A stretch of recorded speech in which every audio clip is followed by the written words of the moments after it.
Cat! You scared the piss out of me! My new energy drink idea, really capturing the edgy toilet humor market, and I think it could have a lot of success.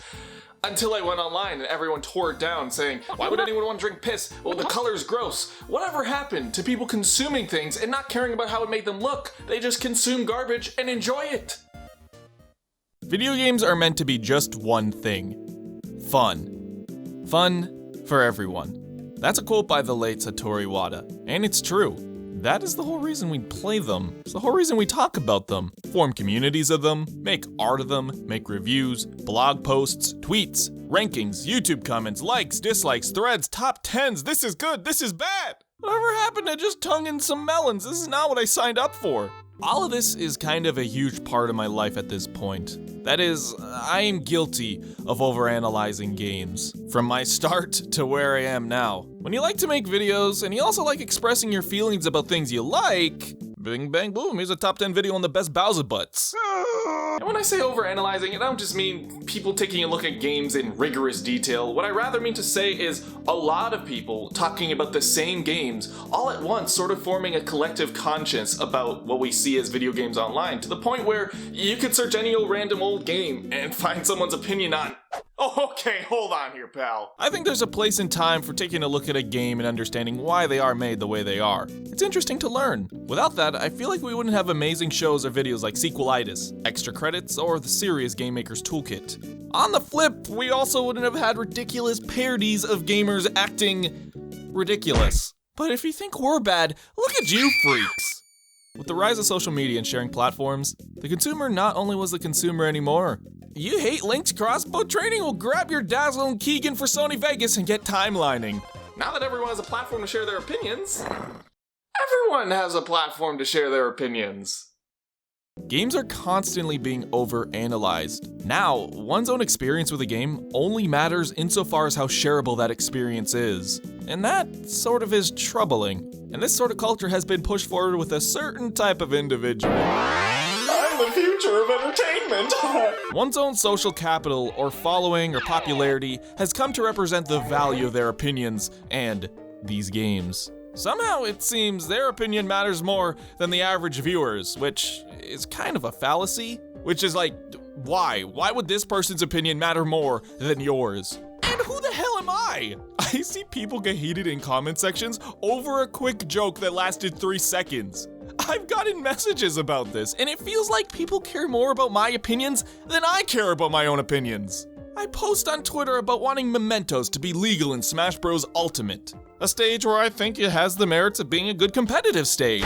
Whoa, guys, do you think I actually have any stock in this? If a more popular person takes a dump on Octopath Traveler, all of a sudden the wave of criticisms of that game follows suit.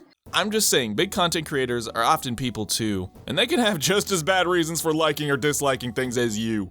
And again, the only reason we see these things more than the more balanced opinion online is because the system benefits strong opinions one way or the other. We're obsessed with good or bad. Good graphics, bad design, good characters, bad sound. No one ever gets their knickers in a knot about subpar UI.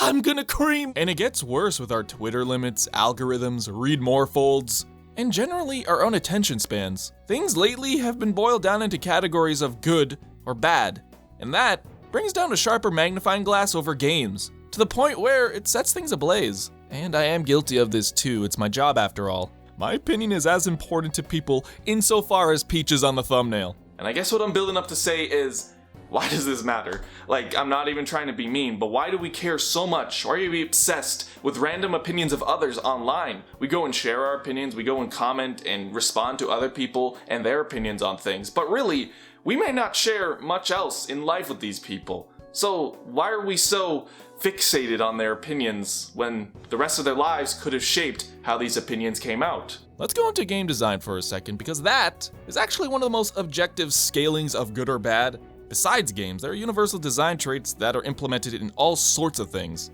But with games, it's different. You design a phone app because it serves a purpose. And if the user can use that purpose as optimal as possible, then it's succeeding in its design.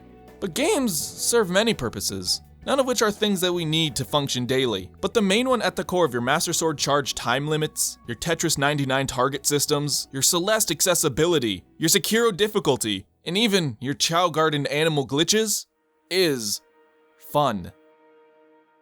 It goes back to that famous quote, and I feel like at least for me, I've sort of seen a shift. Everything has to be marketable now. If it's not worth sharing, then it's not even worth doing for most people. What I mean to say is, the experience one has with a game is no longer just personal. Now it must be shared, and if it isn't, then it didn't exist. Because if a game is not good or bad, and it doesn't fit within YouTube's title limit, then it's not remembered, and it's not worth talking about. Which is very problematic considering most things aren't good or bad, and now we have to fit everything into those categories. Kingdom Hearts 3, the whole narrative online before was saying, it can't be bad, do not review this game. And yet, people did call it bad, and they did review the game. And to me, does this not boil down the value of video games?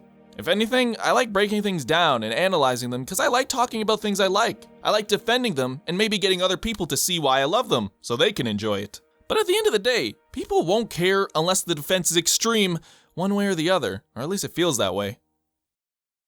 So, let me actually go against 5 years of my channel here. Recently, I played Teen Titans on the GameCube. It is a shoddy beat-em-up to say the least, but overall, my experience with it was nostalgic. Not to mention I shared it with 3 of my friends. All of us loved the show back in the day. It was a very fun 2-hour play session until the game actually crashed and we realized there were no autosaves. And I likely would have groaned at it if I played it alone, doing it for a review.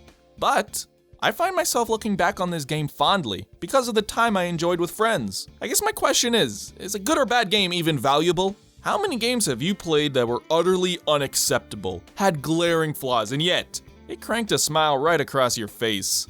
I could rip into Skyward Sword design-wise, but that doesn't take away that the time I did play it, I enjoyed the game. No matter how stuck up we are in our ways about design, balance, horrible sequels, rushed games, games locked behind DLC, games poor graphics, or however many Gokus are in this game. Games are meant to be for everyone, and as long as someone's having fun with it, you can't deny that they are valuable. I don't know about you, but I really do consider games a multifaceted art form. Stuff that has turned things into sport or creativity. And when we have rigid review scales and rigid ways on determining what is good or bad, it kind of overlooks a lot of what gives these games value. The funny thing is, the goalposts also keep moving. Developers design games that are going to be out in like 4 to 5 years, so they have to think, what are people going to like in 4 to 5 years? A game from 2019 to 2009 to 1999 to 1989 totally had different values from then to now. Is the original Zelda a bad game because how the hell do you play this game without a guide? Of course not. To me, if the experience was meaningful, who cares? And meaningful and worthwhile are not exactly synonymous with good or bad. In fact, you idiots get more entertainment out of the bad than anything. Sonic 2006, a notoriously criticized game, has often been the source of laughs across the internet.